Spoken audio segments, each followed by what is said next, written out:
Josh Honeycutt, Hunt Stand contributor, and we're here to talk about late season turkey hunting. It's much like the rest of the season, but there are some twists, there are some differences whenever you're easing into the final quarter, the final innings of the spring turkey season. Number one, foliage is your friend now. Earlier in the season, it was harder to move around. It's harder to get around turkeys because, there's no foliage on the trees. There's no leaves. There's no grass. There's nothing green. It's all still dormant. So, earlier in the season, that can kind of prevent you from moving and getting into position on birds. During the late season, you have that. So now you not only have the terrain to help you move into position like you did during the early season, but you also have foliage. So use that to your advantage.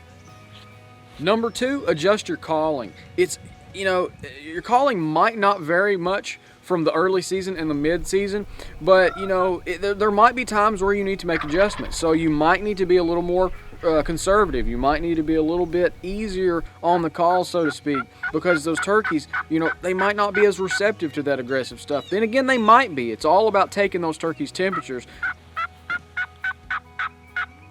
Next, think about your decoy spread. Earlier in the season, whenever turkeys are fighting, they're being more aggressive, you can get away with using those strutter decoys, using tom decoys, using jake decoys. That's generally a good play for the early season and mid-season. And it can work during the late season too, but a lot of the times it's best to be more conservative. Throw out either a jake and a hen pair, and if you want to be even more conservative, just go with a single hen. A lot of the times, beat up birds are going to be more receptive to your decoy spread if they know they don't have to fight another male to get that girlfriend. Another tactic that really works on grouped up early season birds as well as unresponsive late season turkeys is just simply getting ahead of them. If you see a flock of birds, or if you see a single bird even, out in a field and they're going in a certain direction, swing wide, get around that turkey, use the terrain, use the foliage to give yourself some cover, and swing around and get in position. Be where they want to be where they're going instead of being where they've already been. Now, during the late season, a lot of these hens are kind of working toward their nests more. So, you might find birds in places that they have not previously been. Whereas early in the season, mid-season, they were kind of pushing toward those open fields, those pretty places, so to speak. Now these hens are going off to nests and they're kind of going toward those brushy areas, those thicker areas, CRP, thickets, early successional habitat. And you're going to start to see those toms kind of inch back toward those areas too as they kind of follow those hens into those new places. So you might see turkeys during the late season in places that you did not see them previously in the year. Let's say you're having a hard time even finding birds. Well, it's the late season now. Some of them have been shot, some of them have been pressured and pushed onto new properties. But the big thing is you got to find those remaining birds, and they are definitely out there. You can find turkeys in places that you've not seen them before. They can still be in the places they've already been. But the key thing is get out there and figure out where they are. And the best way to do that is just to listen on the roost. They might not be gobbling as much of an afternoon now, but you can definitely still hear them gobble on the roost of a morning. You can still use your early season tactics of getting that preseason gobbler count during the late season as well. It works the same way. So when taking those late season bird counts early of a morning, listen on the roost, plot on your Hunt Stand app where those birds are roosted at, and then you have all that information nice and neat right there in your app. As it gets later in the season, those toms are going to lose their hens quicker and quicker as those hens are going off to nest. So that makes the mid-morning time frame to early afternoon really good because those hens are kind of going off to nest. They're doing their thing. Those gobblers are losing their girlfriends, and now they're going to be more receptive to calling. So whereas, you can strike a bird any time of day, definitely don't miss out on that mid-morning to early afternoon time frame. You can definitely find lonely longbeards in that window. It's the late season and it's starting to get hotter faster, and it's going to warm up during the day. And these turkeys, they're going to be in cooler areas because of it. You might find them in really big shaded timber areas, but generally you're going to find them closer to water. ponds, creeks, streams, rivers, lakes. You're going to find them closer to those bigger bodies of water simply because the air temperature is cooler. Fortunately, you can use your HuntStand Pro subscription to find those waterways and figure out where those turkeys might be during those hotter spells.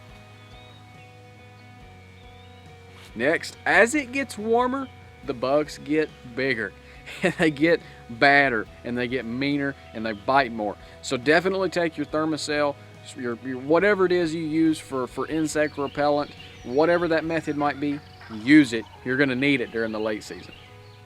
And finally, have more patience. During the late season, things can happen slower. So be a little bit more patient, be more relaxed, be more reserved, and let it unfold. You know, relax a little bit. It's still turkey season. Turkeys still do turkey things, but sometimes it just takes a little longer. So let's watch all of these tips and tactics unfold in a recent hunt of my own. It's one that I won't soon forget. Alright, so we've got this bird. I just saw him. I didn't get any footage of him because I'm by myself self-filming, but I saw him from up the hill at the barn. He was down in this creek bottom. He was working this way. I think he's going to come to this corner. I haven't called to him or anything. I basically just got the topography in my favor, but I dropped back over the hill, backed out, dropped back over the hill, and I've come all the way down this fence row. And I used the fence row as cover, and I think he's on the other side of this tree line. That's where he was when I saw him. He's probably getting close to that tree line now, but I'm going to stick a decoy out right here in this corner. I'm kind of back tucked up under this shaded spot with this really nice sized trunk right here behind me, and I'm not going to be super aggressive. He looked like he was by himself, so I'm just going to send a few yelps and see if he comes, but we're going to get settled real quick. Hopefully he comes this way.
Just heard sticks breaking.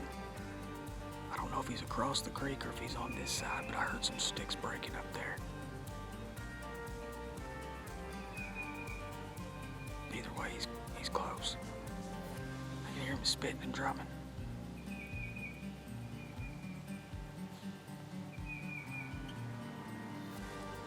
Oh, right there he is. Right there he is. Just saw his head pop up. Went back down. It's behind the grass.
Well, here he is. I got him posed up here, and he was a big turkey. I haven't measured his spurs or his beard, but that really doesn't matter to me. What matters most about this particular hunt is, A, we've got food for the table, but B, it's where it's at. You know, this is one of the first farms that I grew up on hunting, and it was actually where I first started bow hunting.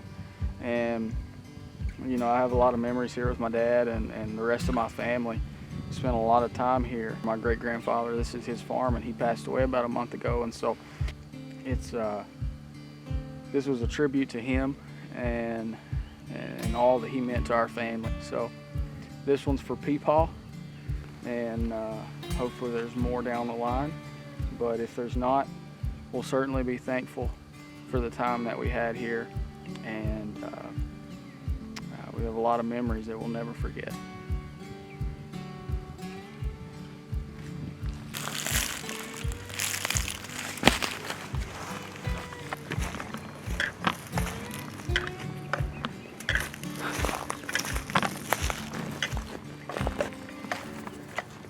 Got him.